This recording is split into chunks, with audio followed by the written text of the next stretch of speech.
guys, it's me again, Kathy, your Ilocana, Ilongga, Bisaya gal. Welcome back to my channel, and for today's random question vlog, ito po ang tanong ko. Ano po ba yung dream career or dream job ninyo when you were young?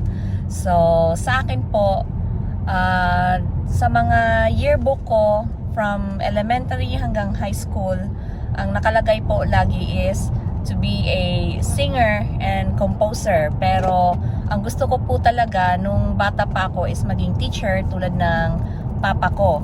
Pero nung lumaki ako at nag-college, hindi ko rin nakuha yung kurso na yon. At dumaan po ako or nag-aral po ako as business ad, tapos naging nursing course. So kayo po, ano po yung career or profession or job na ginusto ninyo sana nung maliit pa kayo? Please share that with me. Comment down below. Please don't forget to like and subscribe. Bye!